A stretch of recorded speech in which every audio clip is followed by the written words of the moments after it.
Halo semuanya. Nah, kalau kalian lagi mikirin buat ganti HP di tahun 2026, tunggu dulu. Aturan mainnya udah beda total loh. Bukan lagi sekedar adu spek di atas kertas. Jadi, gimana sih cara cerdas milih HP di era baru ini? Yuk kita bedah bareng-bareng. Pernah nggak sih kalian ngerasa pusing lihat daftar spek HP? RAM sekian, chipset seri ini, kamera megapiksel segitu, banyak banget. Rasanya kayak tenggelam di lautan informasi marketing ya kan? Tenang, tenang. Di sini kita bakal bantu kalian menavigasi semuanya, biar nggak salah pilih. Oke, ini dia gambaran besar bahasan kita. Pertama, kita bakal lihat aturan baru dalam membeli HP. Terus, kita dalemin soal otak pintarnya, yaitu AI dan software.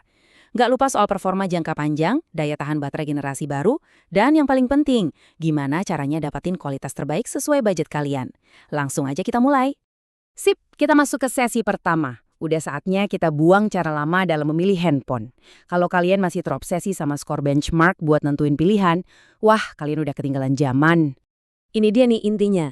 Dulu kan kita selalu ngejar skor Antutu paling tinggi, ya kan? Sekarang lupakan itu. Mindsetnya udah geser total.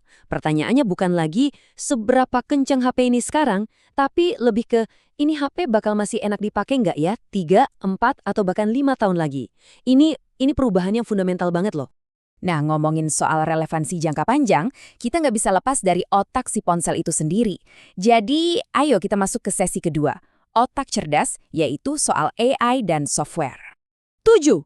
Ya, 7 tahun. Coba deh bayangin, kalian beli HP di 2026, dan sampai tahun 2033, HP kalian itu masih dapat update OS, update keamanan, bahkan mungkin fitur-fitur baru.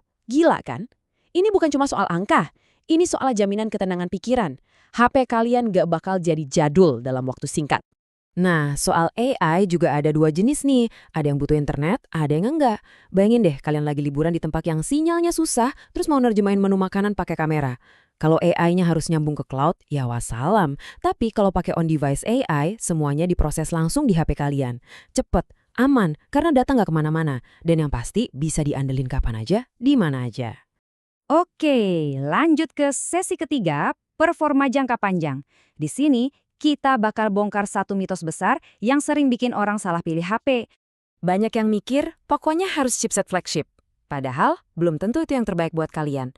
Itu tuh kayak pakai mobil sport buat beli sayur di pasar deket rumah. Keren sih, tapi panas, boros, dan gak efisien. Kenyataannya, chipset kelas menengah zaman sekarang tuh udah kencang banget buat sosmed, gaming kasual, dan kerjaan sehari-hari. Plus biasanya lebih adem dan hemat baterai. Kalau ngomongin performa, RAM juga penting. Anggap aja RAM itu kayak luas meja kerja kalian. RAM 8 GB itu mejanya udah cukup buat ngerjain beberapa hal sekaligus. Cukuplah buat 2-3 tahun ke depan. Tapi, kalau kalian tipe yang suka buka banyak aplikasi, banyak tab, dan pengen HP-nya awet lebih dari 3 tahun, investasi ke 12 GB atau lebih itu pilihan yang sangat-sangat bijak. Meja kerja yang lebih luas bikin semuanya tetap lancar jaya. Lanjut ke sesi keempat. Ini bagian favorit saya, daya tahan generasi baru. Siap-siap karena kita bakal ngomongin teknologi baterai yang bakal bikin kalian lupa di mana nyimpan power bank. Dan inilah dia bintangnya, baterai silikon karbon. Ini bener-bener game changer. Dulu kan kita selalu dihadapkan pilihan, mau baterai awet tapi HP-nya tebel, atau mau HP tipis tapi baterainya boros. Nah, teknologi ini memecahkan masalah itu. Produsen sekarang bisa masukin baterai super jumbo ke dalam bodi yang tetap enak dipegang. Keren banget! Biar kebayang, coba lihat perbandingannya. Brand lain masih di sekitar 5.000 mAh. OnePlus sudah bisa pasang 7.300 mAh berkat teknologi baru ini. Angka segitu artinya apa buat kita? Artinya, kita bisa pakai HP seharian penuh buat kerja, main game, nonton, dan mungkin besoknya masih sisa banyak. Era nyari colokan bakal segera berakhir. Itu baru yang ada sekarang loh. Kalau kita ngintip sedikit ke masa depan, ada yang namanya baterai solid state.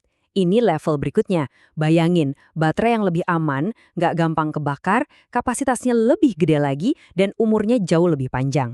Ini bukan fiksi ilmiah, ini udah di depan mata kita. Oke, teknologi udah, inovasi udah.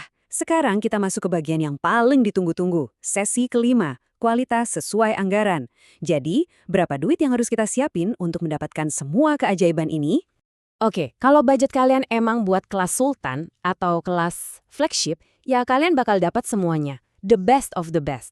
chipset paling ngebut, kamera yang hasilnya kayak foto studio, teknologi baterai silikon karbon terbaru, plus jaminan update software sampai 7 tahun. Ini bener-bener paket lengkap buat yang nggak mau ada kompromi sama sekali. Tapi jujur aja yang paling seru itu justru di kelas menengah, di rentang harga 4-7 jutaan. Kenapa? Karena disinilah demokratisasi teknologi terjadi. Fitur yang 2-3 tahun lalu cuma ada di HP 15 jutaan, sekarang bisa kalian nikmatin di sini. Layar AMOLED 120 Hz yang mulus? Ada. Chipset yang kuat buat ngegame? Dapat. Kamera utama pakai OIS biar stabil? Bisa banget.